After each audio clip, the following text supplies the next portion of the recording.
Free Thoughts. I'm Aaron Powell. And I'm Trevor Burrus.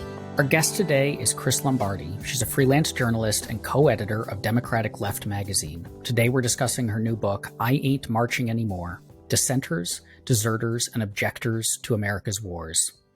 Welcome to the show, Chris. Hi, thanks a lot.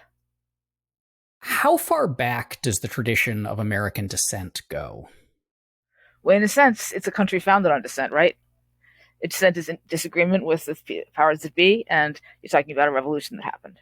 But I think it actually is earlier than that, because I can track stuff during the French and Indian War, and young recruits saying, "Excuse me, I'm not supposed to be doing this," or "I don't want to do this anymore," or "My contract is only 5 years, now you want me to keep serving," and that doesn't make any sense. So it's back in 1754 is what I always think of. You mentioned contracts, and this is one of the things I found really interesting about the early portions of the book was how much of the objections, there was certainly a lot of religious dissent at the time, but how many deserters or dissenters were essentially grounding it in contract disputes. How did those work at the time? What did these contracts look like? Because we tend to think more of the military today as just you've joined up and now you're just kind of part of this thing, as opposed to being a contract arrangement. The contracts were, in the beginning, they were like 3 years. It was just basically as long as they thought the battle was going to go, or the campaign was going to go. It evolves. In the very beginning, soldiers could elect their officers. Also, it was a much more democratic kind of situation. A contract, you're talking about when a citizen is like a new concept. Suddenly I'm a citizen and I have rights, and this is one of the rights I have, is if this institution has entered contract with me and doesn't deliver what it said it would do, I have a right to stop doing what I do. Was there any attempt to force, so Quakers are the most famous dissenters of the Revolutionary era.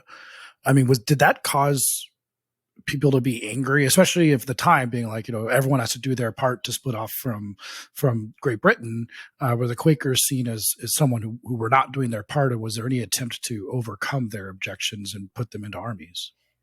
The Quakers, as you know, have been making trouble since 1700s, 1600s, and they were making trouble then. They were starting to make trouble about slavery at one point when the Second Amendment is being debated, and they realized that the Quakers already were getting to people about that they were starting to speak out about slavery.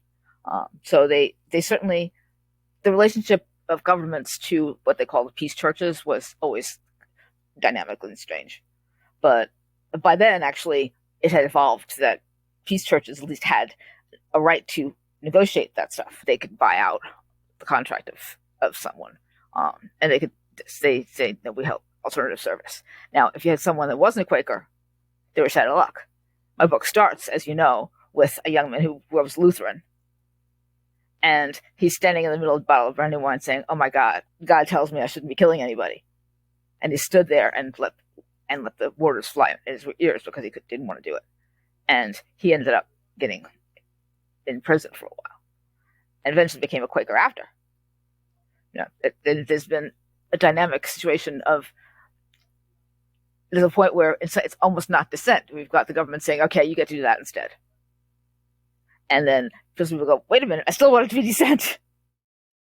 Were there non-religious dissenters? Was there philosophical dissent back then? I think there was. We don't know much about, because what there were record of is the peace churches. That's who keeps track of this stuff. But I know that there are poets who talk about it as far back as the revolution. In those days, I think if you had this belief that it was wrong, if you had to be coming from God. The concept of non-religious beliefs was kind of alien. And you mentioned slavery, but could you talk a bit more about the ways that abolitionism and anti-slavery movement, and then also there's a lot about treatment of Native Americans factoring into early American dissent, like how those played out? It's funny because all the new scholarship about Native Americans, I feel guilty suddenly. Like all of my people are bad guys because they're taking land away from Native Americans. Awareness of that is unfortunately kind of sparse among actual people who are actually helping the government enforce their foreign policy or their domestic policy. I talked a little bit about Simon Girty, who was a white Indian actually, who was a translator for the army until he saw what they were doing, and he ended up defecting to Canada. And I talked about William Mapes, who was half Indian, half African American, who when he was actually enlisted, thinking, "Do I really want to fight the wars of the white man?" He did anyway, and he was treated very badly. And he did serve out his term, and ended up becoming an activist afterward on behalf of Native Americans. So I have these few people that I can point to saying resistance to settler colonialism is part of the trend I'm tracking, but it's relatively sparse, I think. The slavery thing is a whole nother dynamic. I think that your uncle of mine read my book and he said, it's about race. It's not all about race, but just figuring out how racist you are is certainly part of the dynamic of anyone thinking about how to be in this country. And the abolitionists, there's a whole business of, at some point, they weren't pacifist anymore because they were really into, we have to have a war against these guys. The peace movement kind of fell apart after the Civil War. It wasn't respectable anymore to be just pacifist because you want to, John Brown died for you, kind of. It's funny. I think about peaceful organizations. The most pacifist ones are kind of the canary in the coal mine, saying this is wrong, and then people who are less pacifist are saying, you're right, and I understand against it, but it's hard. We saw, as you mentioned, the Quakers did have special solicitude, and your story about the Lutheran at the Battle of Brandywine did not receive that solicitude. But did we see in the antebellum period, or maybe up to the war, did we see a growth in the religions, the different kind of belief systems that did receive solicitude for their objections to wars? Or was it just the Quakers who had this sort of special exemption that others weren't given? Well, I mean, I say Quakers, but there's Mennonites, Brethren, the whole group of peace churches out there. And I think that some of them did grow more during what they call the First Great Awakening, which is the period leading up to the Civil War. And what I'm thinking now, in terms of the kind of resistance that I'm noticing back then, though, it's less religious than, as you said, the contract being violated or being underfed. That the United States, you think we underpay their soldiers now, they're really underpaid soldiers. Then, Washington was being complaining about this. Everybody's complaining about this. But the way that rank and file soldiers complain about it is they could desert, and they did. What happened to deserters? The people who, say, ran off, deserted because of a contract dispute, because they said, I'm not being fed or whatever. What did the military do to them, or how were they treated? Well, it changed. At one point, Washington kind of cracked down. But at some point, the deserters, they just lost half of your crew, and you could keep going. But by the time of the Revolution, a lot of high profile mutineers were actually executed, actually shot. On the mutineers or the deserters, was it possible to have your case? So we talked about the contract aspect, where someone could say, I enlisted for 2 years, or I enlisted for 3 years, and then walk away. And this was always a problem, as you pointed out. Like, this was something that Washington struggled with to keep the army together, and it occurred a lot in the Civil War. Was it possible could you walk away? So if you were correct that your 3-year enlistment was up and you wanted to leave camp and walk back home, were they going to catch you for that too, or did they let you go? I mean, it's possible they wouldn't. I mean, you're talking about, you don't have huge armies of military police out there to grab you. So it's possible that, what's his name? Jacob Ritter was captured by the British, not by the Americans. But it was not the standard, obviously. And we didn't have appeals processes. You can't now, if someone wants to get out of the military, they can appeal. They can negotiate, right? Counsel to negotiate with the officer and saying this doesn't make any sense. You don't want them anymore. But those kind of structures didn't exist back then. But on that, one of the interesting things that you mentioned in the book is that early draft of the Second Amendment contained a conscientious objectors clause, effectively, a carve-out that was removed. Written by, what's his name, Madison. Madison actually wrote that. What did it say, and why was it taken out? It was originally No person religiously scrupulous of bearing arms shall be compelled to render military service in person. That was the line that got cut out, that Madison had included with the rest of the right to bear arms. It was really about people's right to their own autonomy, and it included the right to not have to fight in your wars. But this is probably the hate of the Quakers is one of the reasons that it got cut out. I imagine, but it's fairly broad though. It says religious scruples, so it seems like it could encompass like the Lutheran at Brandywine. We will never know, I guess, but there are. I mean, in the future, where there are other objections under the free exercise clause that people made to service in the military, of course. There's a lot of conversation in the CO community about how we can possibly take advantage of all this extra religious freedom that the Hobby Lobby types have secured, and how we can extend that to people who realize they can't be in the military. Hasn't happened yet. So if we go up to the Civil War, I was interested in from both sides of this. So from the Confederate side, I mean, we definitely have border states and people like this not really getting into the army, but or actively fighting against the Confederacy. Did the Confederates have conscription? Did they use conscription? And did they? They did. Sort of they did. Mm-hmm.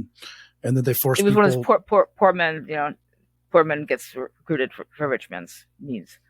Did they not care about objections in that context? It was not. There wasn't a bunch of posts. There were Quakers in the South who were trying to make this happen. I don't know a lot that's recorded. And as for the North, we have some very interesting resistance to the draft, of course. Yeah, well, there's the whole racism thing there, and the draft riots. It's always the Civil War kind of flips the script on looking at a war that you're talking about resistance to, because people who were fighting it thought of themselves as resistors.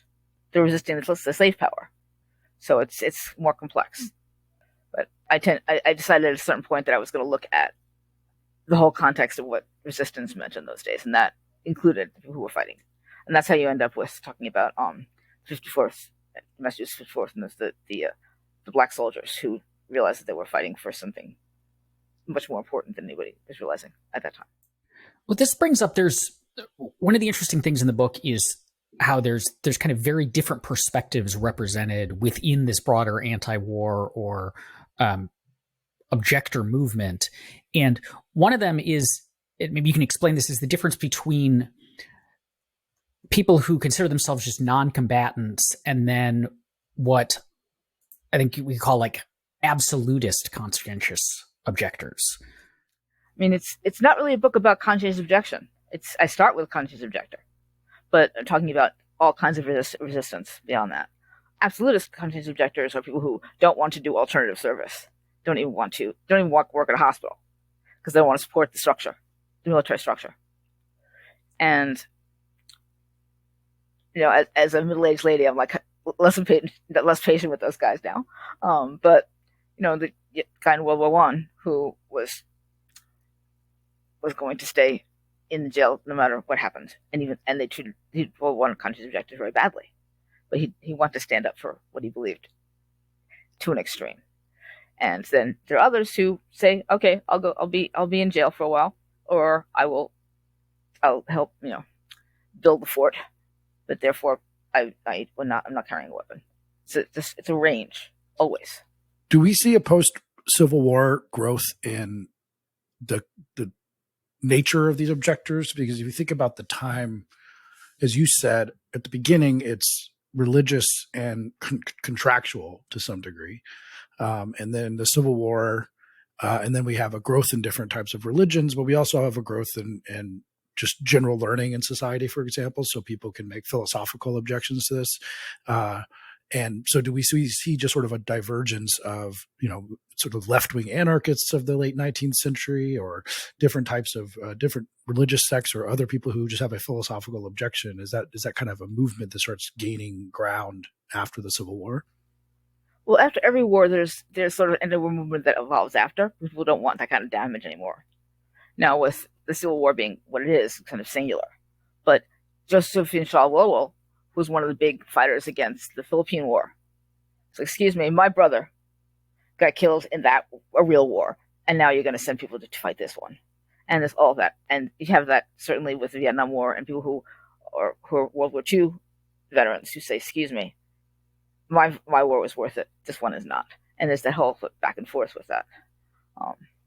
It's something we say about secular. It's definitely the people that are visible in World War I and after are much more secular. It's true, even if they have a religious background. What was the relationship between anti-war dissent and objection and the early women's rights movement? There's an intersection there for sure. I mean, there's a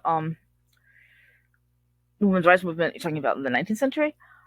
It's the Women's Peace Party and all that. There's a lot of people who were involved in suffrage efforts early. A lot of them were involved in women's peace movements.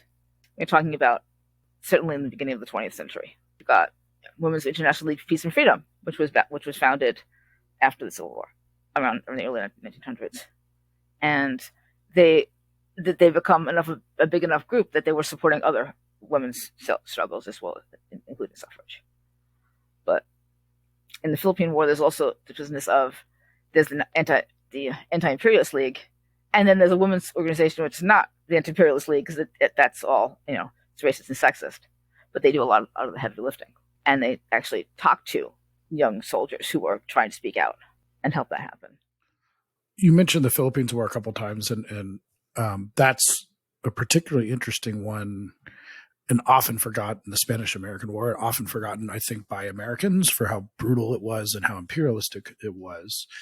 But we had on a couple of years ago Stephen Kinzer, who wrote a book called The True Flag about the dissent in that war in a political environment.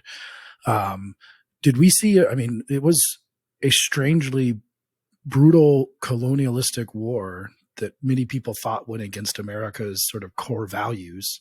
So did we see a pretty big ramp up in dissent just to that war in particular? The Anti-Imperialist League was a very odd duck. I talked to Evan Thomas about it. His daughter wrote a whole book about because Evan Thomas is descended from one of my characters actually, and his daughter wrote a book about that. But his book, The War Lover, which is his book about Teddy Roosevelt, who fought in the Spanish-American War, and he just brushed off the group as feckless. But it was very odd. It was an odd group. You had Andrew Carnegie. You had all these rich people who were saying, "Excuse me, this is not really good for business." And then you had all these Civil War veterans who were saying, that was my war. And then you have the Women's Christian Temperance Union. That's when you talk about women's groups and the whole dynamic that happens.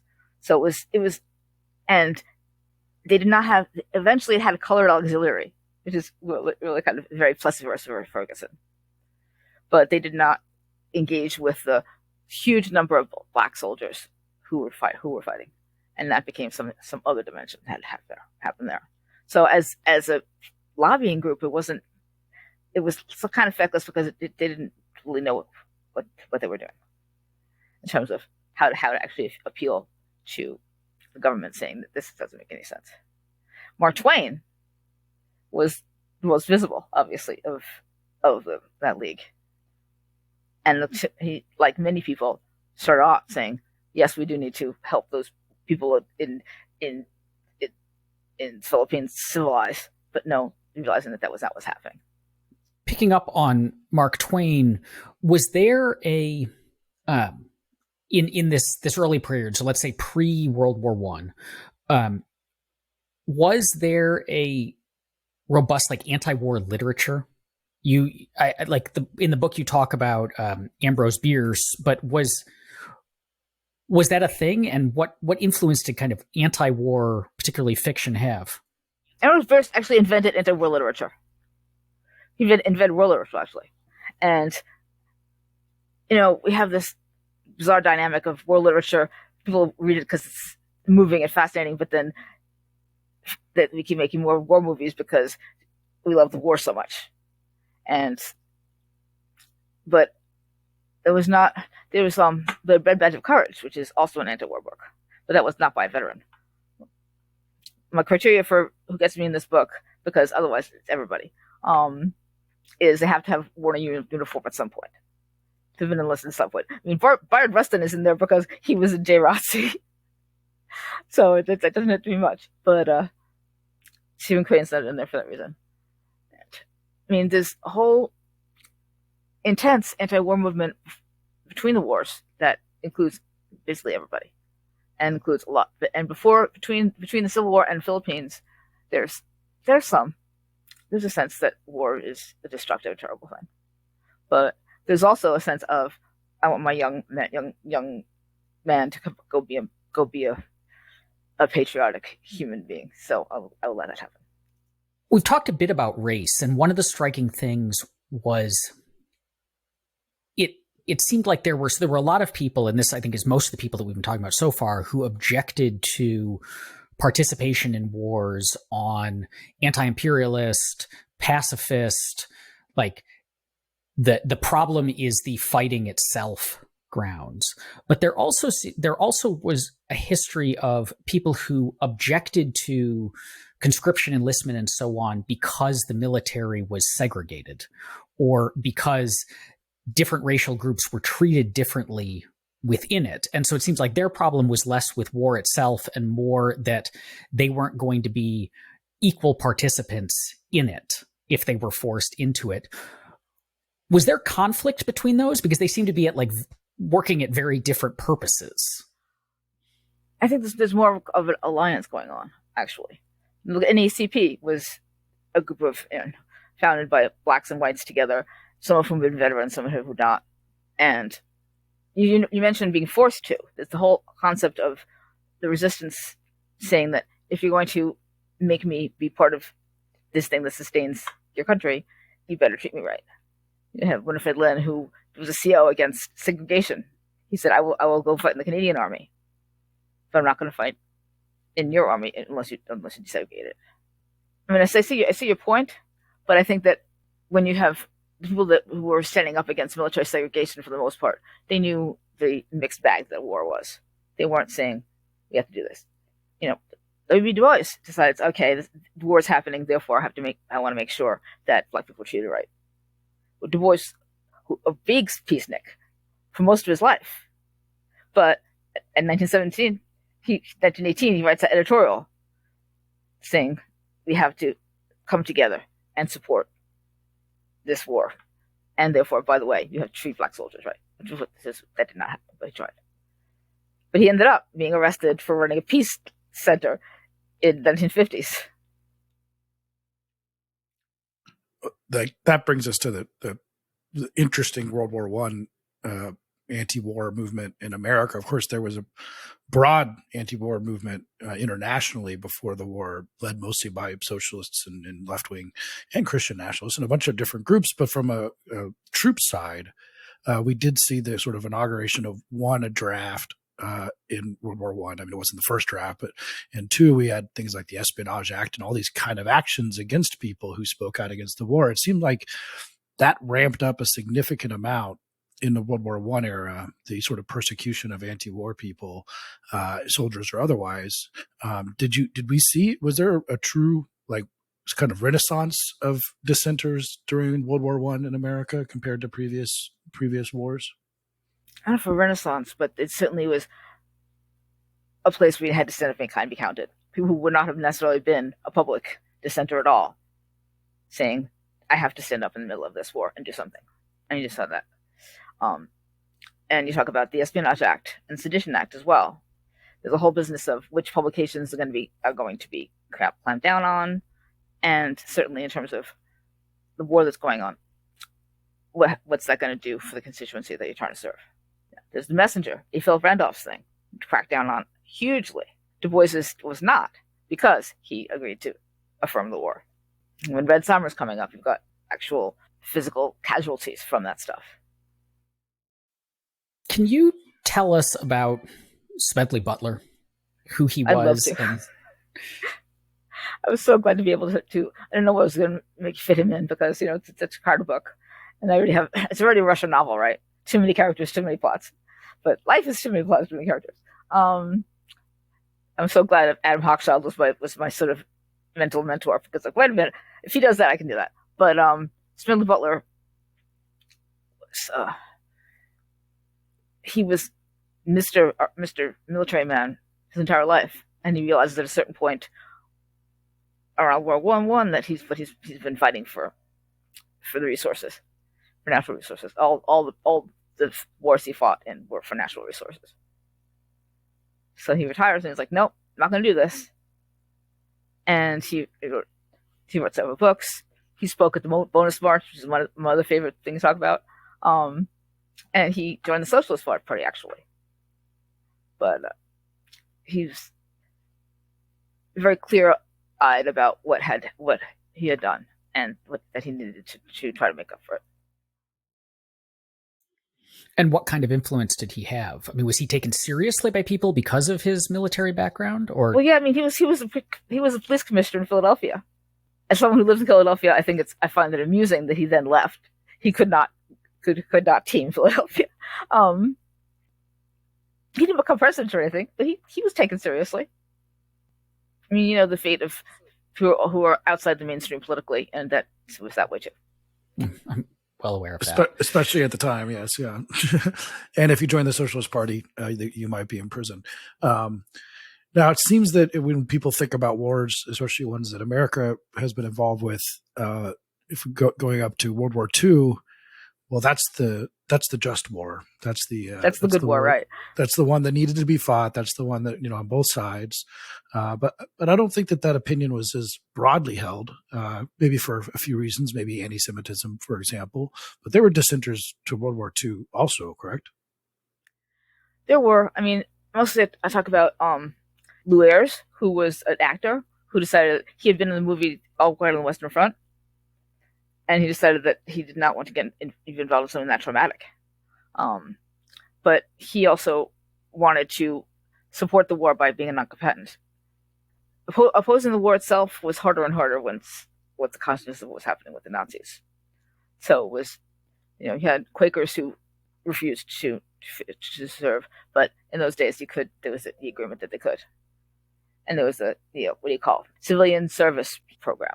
And you had these little encampments where people would do medical experiments. They would build someone else's farm. They would do something alternative. And however, as you said before, then they decided to resist the segregation going on in those camps. And you have the reason that they stopped having civil service program camps is that you basically got a generation of well-trained dissenters. National Public Radio was founded by those guys who were in those camps. It was a school for dissent. What role did Hollywood play in this? You mentioned All Quiet on the Western Front, which was, of course, an extremely important novel, but then was turned into this quite important movie. And there's a world of difference, I think, between people reading fiction that describes war and being actually able to see the brutality of it on a large screen. And so Hollywood, you know, Hollywood was, of course, in the Red Scare, was bashed for being pro-communist and so on. But like, was Hollywood largely anti-war? Was it hard to make anti-war films in Hollywood early on? What was that like? And what were the kind of major players in this? What I know about World War I, it's World War II is the area where you've got Hollywood is in industrial strength, getting as many pro-war movies as they could possibly get made. It's interesting because, in general, Hollywood is more anti-war, but they also are dependent on the government for cooperation to film anything involving a war. Got to get that plane, got to get those, and it's a strange dynamic, and that was true in World War I and World War II as well. I mean, I have a friend who wrote this biography of Lou Ayres called Hollywood's Conscious Objector, which talks a little bit about how that movie was received and how that movie was changed. In the run-up to World War II, they took some stuff out, and they put a new frame on it, saying, you know, then we have to deal with the new German threat. I think if you go from something like Audie Murphy, who became a Hollywood star after being the most decorated American soldier in World War II, and the kind of movies that they had there, and then you run forward to say, you know, Apocalypse Now, obviously the interim event there is Vietnam, which maybe is the thing that actually changed most of not just Hollywood's inclination towards war and their attitude towards war, but also Americans more broadly and their view of dissenters to these kind of wars, would be my guess. I think that there's an appeal that war has to performers that even veterans who are very anti-war will say, this movie is great because it got war right. And that we're all kind of pulled toward that stuff, whether we want to or not. So I guess that does get to the question about Vietnam, because for most people, and maybe that's one of the things that your book is trying to explain the broader, longer history of this. But for most people, when they think about anti-war dissenters, they think about Vietnam. They think about hippies. They think about hippies and quote unquote draft dodgers and the burning your draft card and all these kind of things, which it's an interesting time, but it didn't begin that way. I think in say 1960, when we were still doing a quote unquote police action in Southeast Asia, we didn't see that level of that. Is there any sort of moment that kind of ramped this up, or individuals that maybe were the people who really pushed this forward during that era? Well, I mean, you tell me about Jeff Sharlet. You can make me talk about Jeff Sharlet, who was an intelligence officer who was there in the early years of the war, and he noticed what was going on, and he noticed that this was a police action that was obviously, we were on the side of whoever we wanted to be, but it's not necessarily helping the people on the ground, and people were dying, people were suffering. And he comes back and goes to college in the GI Bill and ends up editing a magazine called Vietnam GI, which is one of the first big GI publications. Ultimately, there were 300 or so of these publications on every military base in the country and in the world. And just putting together what was happening and opposing what was happening. And it was something that I only managed to do a little bit of in my book, not so much, but that this GI press was when the superiors at the army decided to start looking at this stuff, and they noticed it's like, oh my goodness, and they quote in the report only quoted the bad stuff, quoted that kill your officer kind of stuff, and that was not what most of them were about. But they had jokes, they had testimony of what was happening. Every single time, every stage. They were the ones that first recorded things like National Guard troops who would not act against civilians in Chicago. What we know about what's happening there was from that press. And Jeff Sharlet started that. He was one of the first, and he saw what was happening early on. And then, of course, the other I can talk about is all those World War II veterans who noticed really early. What's his name? Stoughton Lynd, who was a Quaker who then was actually a 1AO objector during Korea, who was on a train. He was active in support of the Civil Rights Movement, and he saw news of what was happening in Vietnam and said, "Oh, that's what I should be doing now." And he's a giant in all of this. And people like Philip Berrigan and Howard Zinn said, this cannot stand. And they saw early what was going on, and they were the first layer that went on there. I think for our listeners might not know this too, but the arguably the beginning of the modern American libertarian movement, or certainly the modern American young libertarian movement, was the 1969 Young Americans for Freedom convention, when the libertarians got together and organized a draft card burning, and then got thrown out. And that was kind of the start of the libertarian movement separating off. But can you, one of the main, most prominent people in Vietnam dissent was John Kerry, who a lot of our listeners probably only remember as the defeated presidential candidate, and maybe they heard about the swift boating of him. But can you tell us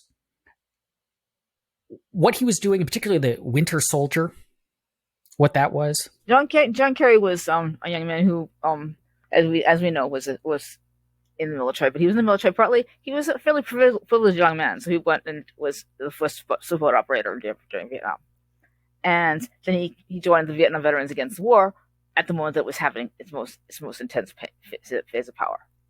And right after My Lai massacre, when the trial of the main perpetrator was happening, all the people who were in the organization said, "Excuse me, that happens every day. That's happening all the time in Vietnam. We have to make this more public." And they had these hearings in Detroit. They did it in Detroit because they thought, "Oh, we'll do it in Detroit. That shows we're of the people." Instead of doing it in DC or New York, we'll do it in Detroit. And people I talked to, they were like, "I don't know what's was spoken when they decided to do that." But they had these hearings that happened over 3 days in February, and it got zero press. I mean, it got local press in Detroit, but the rest of the country was paying attention to the moonshot.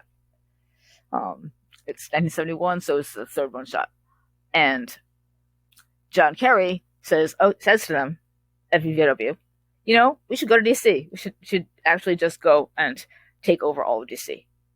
And unlike what happened this past January, they went to practice democracy, and hundreds of Vietnam veterans went to DC, and Kerry most famously spoke at the Senate Foreign Relations Committee, which you were referring to, I think.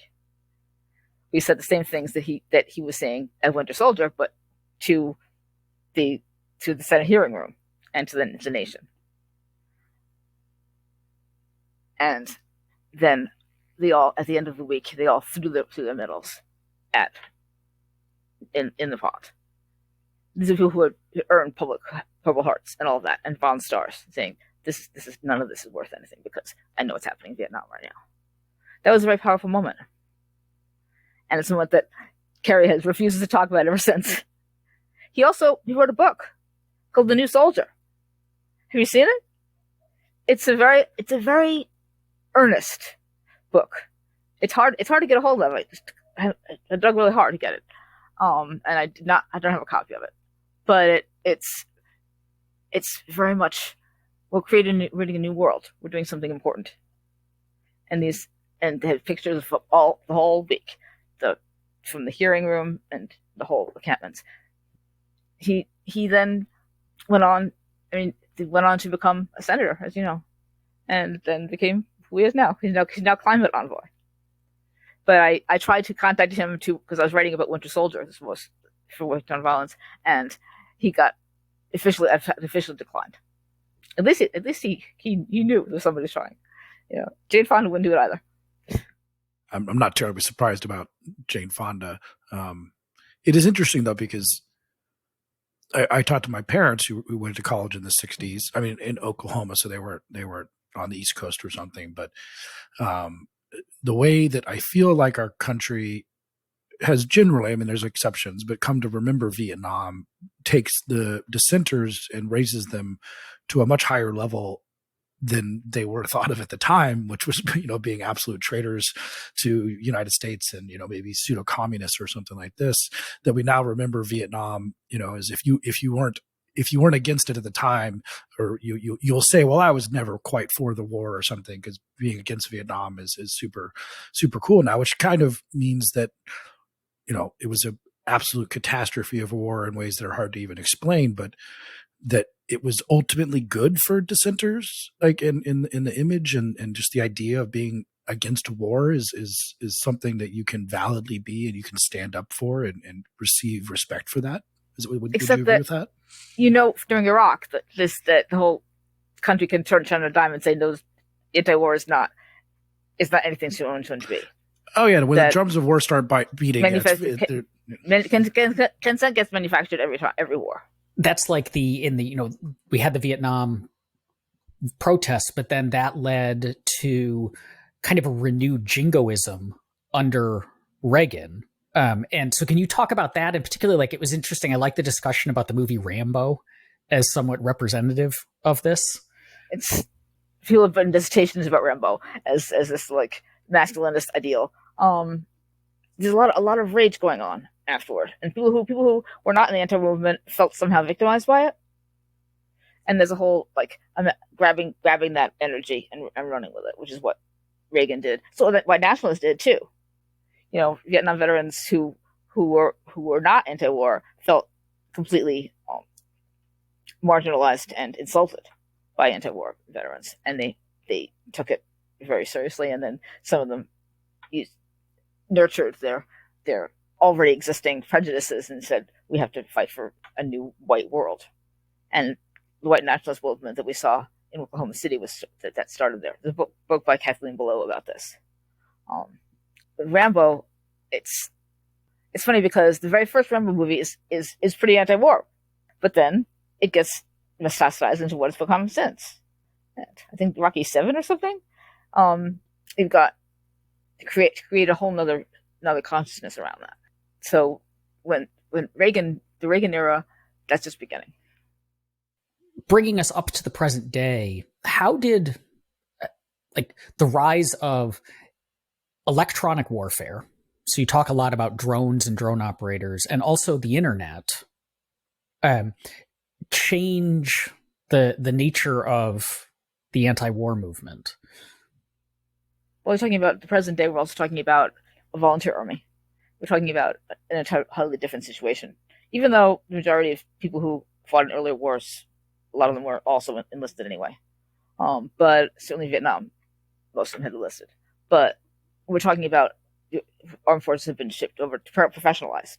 I'm looking at this whole trend right now. I'm working on a chapter on conscious objection for a textbook.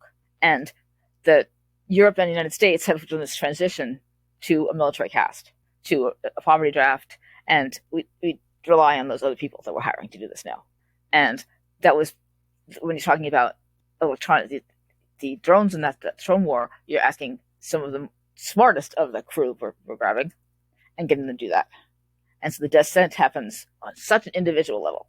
It's because they're not supported by anybody except groups like I used to work for. That when you're working on the drone program and you realize that what's happening and you don't want to be part of that, it's a very, very individual search for a solution. And that's why you get the whistleblowers, that what I'm seeing is wrong and you have to see it. And so you end up with Chelsea Manning. You end up with Reality Winner, though she wasn't dissenter about the war. She was dissenter in terms of information that was happening during the election. But it's just a much more difficult path. That kind of seems to not bode too well for the future of it doesn't bode too well for the future of anti-war necessarily in this, or dissenters. If A, as you said, we have this military class, and B, our wars are increasingly fought with drones and other types of removed technology. So, and we don't have a draft right now. I mean, we still have registration for the draft, but we don't. Most of our American war efforts have been trying to put fewer boots on the ground in these situations, so you can fight a war in Libya with robots and precision, quote unquote, targeting. So then it's much less about standing up and saying, I refuse to march, because they're not marching anywhere. And I guess rather doing kind of the stuff you mentioned, leaking, dissenting to the way we fight the wars, and going against a thing that you probably voluntarily engaged in, as opposed to, say, a draft, in the case of Chelsea Manning, for example. But if you don't need people, they would not have, however it is, 1.8 million people in uniform right now. So I think that it's true that trying to build a movement around that is more challenging. But refusal to cooperate with the institution is still a refusal to cooperate with the institution, and that can make that happen. It's not easy to do, though. It's really not easy to do. I mean, I think that there is a point to organizing. It is a point to organizing. It's not, and I think that the path to anybody that wants to be part of this still is to talk to people that are supporting GIs that call in, people who are actually doubting it, understanding what's going on, or should support Daniel Hale, who's in prison now for having leaked about the drone program right this second. There's a lot of stuff you can do easily, or contact the Biden administration and say, "Are you sure you want to spend $800 million right now, the Pentagon right now, the second. Everything else you're trying to do, a lot of things you can work on. It's as challenging as it's ever been, but it's still possible.